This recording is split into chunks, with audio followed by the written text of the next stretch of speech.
So hey Christopher, do you want me to show you anything? I was just really setting this up, so, you know, trying it out for the first time.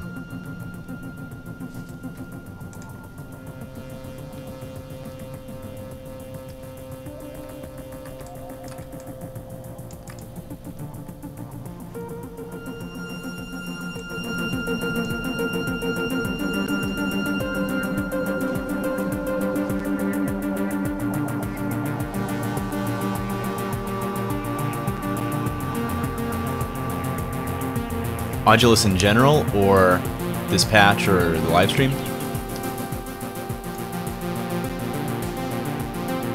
Cool.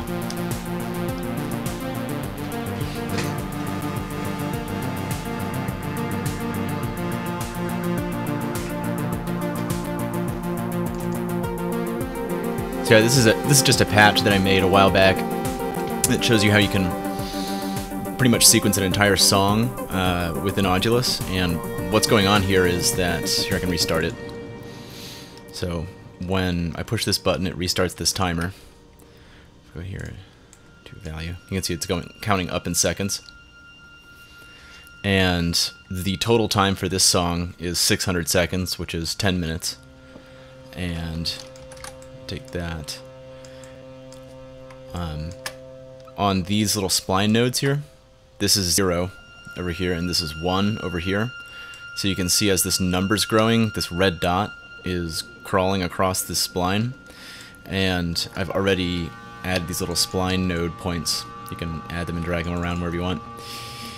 And then I have these connected to different parameters. So like this one's going to, let's see, the volume of this synthesizer that's running up here. That's getting modulated by that. And let's see, like this is the wave shape of this VCO here. You can see it's being modulated. It's very slowly there.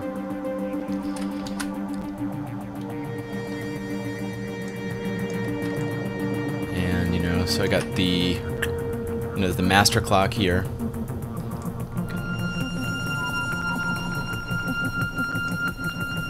Yeah, and this is all divided here down to different clock divisions. These are, you know, the hats, kick drum, snare. This is like an emphasis sequencer for the snare, and you can see the snare's about to come up there.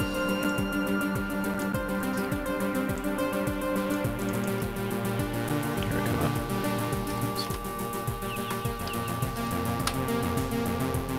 There we go.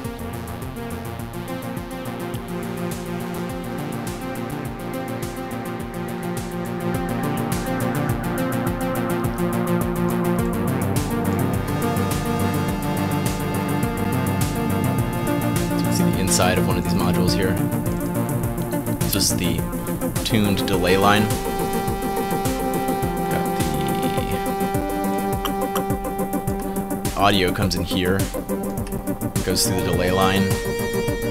Delay comes out into a filter, and then it comes back around through the filter in the feedback loop to here. And then all of this stuff here, this is modulating the different, you know, filter type and cutoff point. There's the overall mix, the dry-wet balance. So like we can see the dry signals coming over here down into this fader here. This is the wet delay signal. This is the output of the module. And up here is the modulation input. So I have an LFO that's coming in through here. And you can see it's going from 0 to 1 here. And this is scaling how much of that modulation is getting added to the parameter that goes down to the time here. And then all of this stuff up here is, let's see, yeah, this is the clockable part where you can clock, so you got the clock input here, and, or sorry, no, there, clock input's there, and then you got the tap tempo here, and then this goes into a zero cross, and I can, the zero cross checks how much the speed of the taps. You could also add a clock in there too. And then that turns into seconds, and then that goes down into the time down here too. And then if you have the sync portion enabled, you can multiply this tap function by the fractional, you know, like a quarter note or whatever. If you're tapping the quarter note, it'll go times yeah, quarter note. So sometimes I build these things and I look back on them and I gotta refamiliarize myself with everything. Just pop it out there. You can see all those inputs there.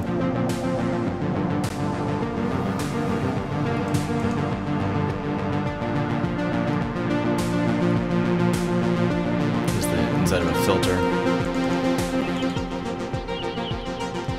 Someone else made this, so I'm not really sure what's going on. I just kind of adapted a couple things to my own devices. Yeah, really, they there's the only limit really is your imagination at this point. We're missing sampling and MIDI out, and then once we get those, they'll really, you know, lots of people really take off and understand the you know, depth and complexity of stuff you can do in Audulus. And like, you know, if you, I don't think this would run on an iPhone. I haven't checked, but you know, this would probably run on an iPad. The whole patch, it runs really efficiently. You see all these lights and everything, all these control signals that are going through the wires. Those are all being drawn in real time, and they're being drawn at audio rates, and they don't need to be. And Taylor's going to go back and optimize all that stuff. So you see, like, it's pretty high CPU usage. I don't have a very good graphics card. You can see my computer's running kind of hot. And then doing the live stream on top of that. That's why you might hear some glitching from time to time. But, you know, basically it's super optimized, and there's only a few more things we can do that will, like, you can get really complex stuff going on. You know. So here's a reverb that someone made.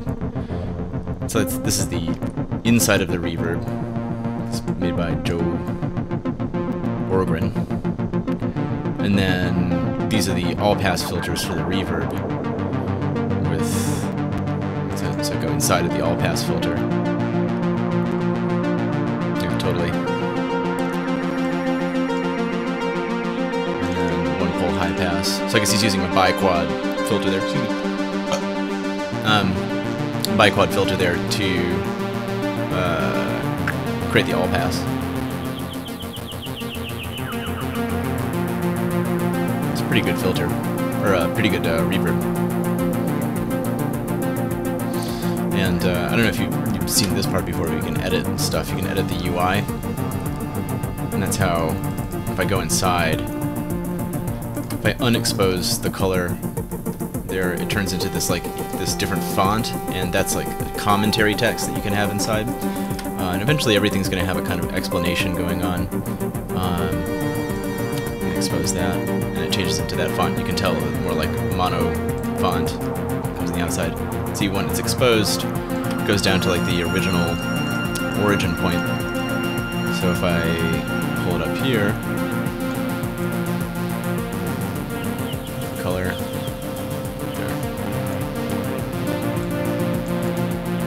unlock UI, and then you can interact with things.